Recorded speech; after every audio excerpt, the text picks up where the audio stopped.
نگویید عدم اطمینان، بگویید حیرت. نگویید ناامنی، بگویید آزادی. دوست دارم از ناامنی به اطمینان برسم، از عدم اطمینان به آزادی. وقتی ناامنی و خطر زیاد میشه، تنها راه مقابله با اون هوشیاری و آگاهیه. واسه آدمیزاد تنها 2 راه وجود داره: یا چشمونو ببندیم و یه فرد متعصب مسیحی و مسلمون و هندو و برهمن باشیم که در این صورت شترمرغی بیشتر نیستیم و این کار زندگیمونو عوض نمی‌کنه و فقط چشممونو میبنده و هوشمونو ضایع میکنه و احمقمون میکنه. یا اینکه مثل دیوونه ها احساس امنیت کنیم و دنبال یه سرپناه و دنبال یه قطعیت ثابت باشیم. اما آدمی که واقعا هوشیار و زنده است چی کار میکنه؟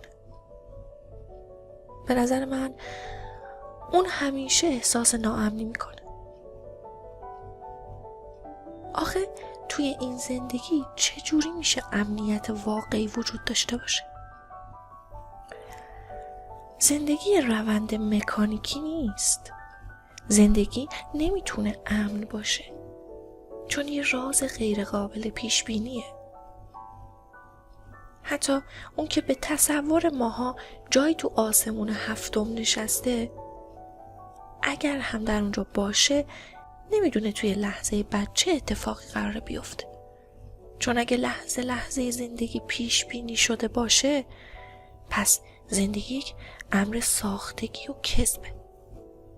اگه همه چیز از قبل مکتوب شده باشه، پس همه چیز از قبل مقرر شده. اگه میگیم آینده بازه، پس چطور میشه بفهمیم که درست توی لحظه بعد چه اتفاقی قراره بیفته؟ اگه بدونیم که توی لحظه بعد چه اتفاقی میفته، پس این زندگی یک امر مرده است، یک روند مکانیکیه. اینجوری دیگه اون آزادی که ازش حرف زدیم بی‌معنا میشه. خب چطور زندگی بدون آزادی امکان پذیره؟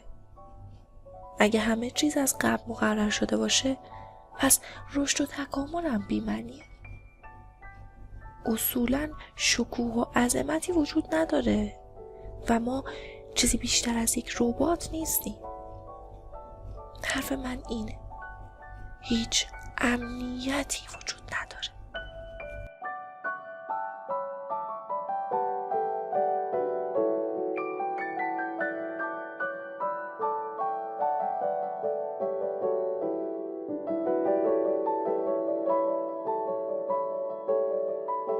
هیچ چیز نمیتونه امن باشه، چرا که زندگی مطمئن از مرگم بدتره. امنیت توی هیچ چیز وجود نداره. زندگی ما پر از ناامنی، پر از شگفتی و خب در حقیقت زیبایی زندگی همینه. ما هرگز نمیتونیم به لحظه‌ای برسیم و بگیم توی این لحظه احساس امنیت و آرامش کامل میکنم. اگه اینجوری باشه، پس به سادگی مرگمون رو اعلام کردیم. در واقع خودکشی کردیم. چون زندگی با 1001 خطر جریان داره و اینه که جلوه آزادی زندگیه. اونو ناامنی نباید بخونیم. میشه درک کرد چرا ذهن ما آزادی رو ناامنی میخونه. شده تو فیلم ها زندانی ها رو ببینید یا حتی تو خیال و رویا خودمون جای اونا تصور کنیم. اگه اینجوری باشه متوجه میشیم که زندانی ها توی روز آزادی درباره آیندهشون دلهره دارن. خب بدیهیه، اونا مدتها تو امنیت زندان زندگی کردن، روزمرگی مرده، غذای آماده، حفاظت کافی.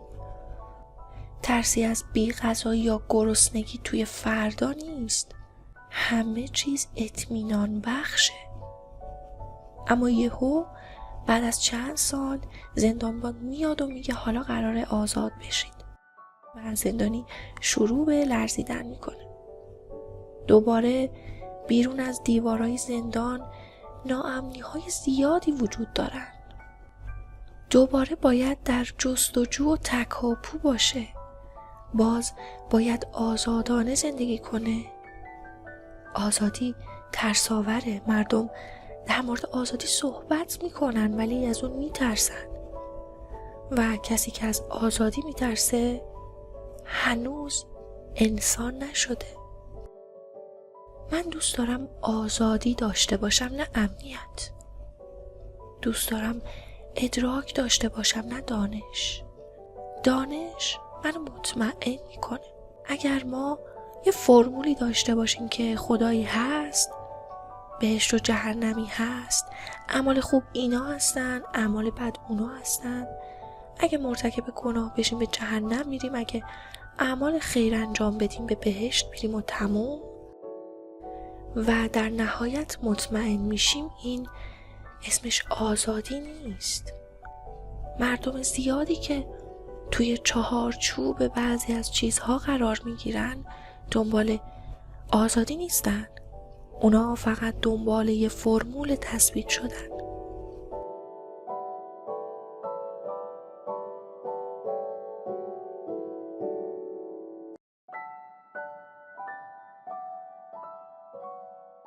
وقتی مرگ در خونه ما رو میزنه خیلی راحت تمام اطمینانمون مضحک و احمقانه جلوه میکنن. اینجوری میفهمیم که نباید به هیچ اطمینانی بچسبیم.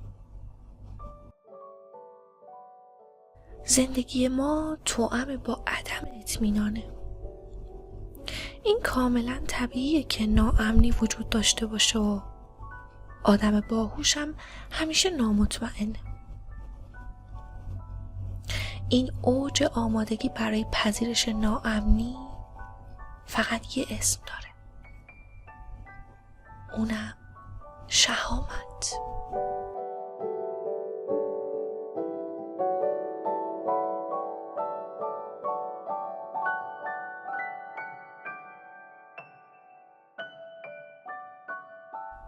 مسلم است شهامت بران کسی صایب که پیش تیر حوادث سپر نخواسته است.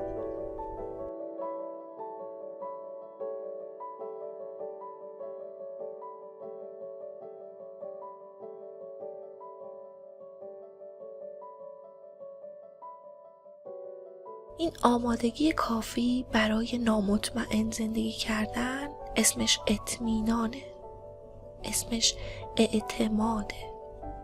اعتماد به خالقی که میدونیم مراقبمونه، میدونیم توی فرداهای نانوشته همیشه پشتیبان و همراه ماست. آدم باهوش کسیه که به این اصل ایمان پیدا کرده باشه، که توی هر شرایطی آگاه باشه و با تمام وجودش آماده واکنش. کسی که از وقایع آینده با خبره و باید و نباید رو دنبال میکنه بهره از هوش نبرده.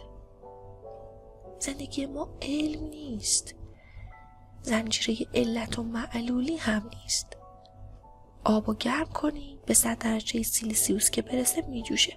خب این امری مسلمه، اما توی زندگی واقعی هیچ چیز اینقدر قطعی نیست. هر وجودی آزاده، آزادی منحصر به فرد خودش. جاست که اهمیت زندگی در لحظه بیشتر میشه. امروز تو را دسترس فردا نیست و اندیشه فردات به جز سودا نیست. ضایع مکن این دم ار دلت شیدا نیست، کاین باقی عمر را بها پیدا نیست.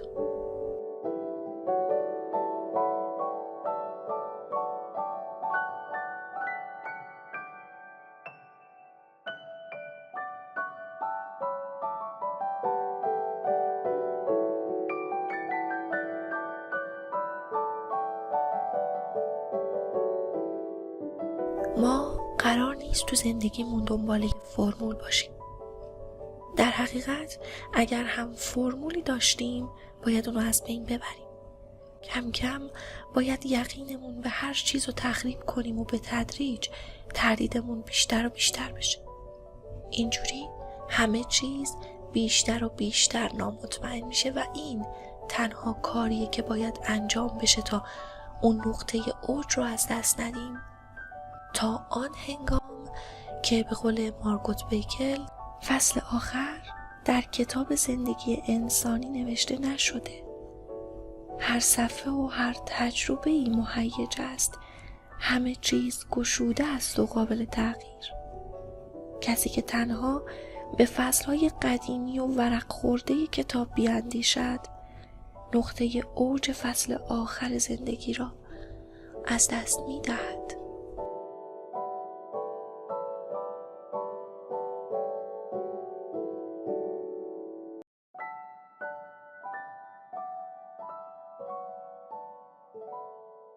از دست میدیم همه اون لذت هایی رو که در راه پیدا کردن امنیت واقعی نادیده گرفتیمشون.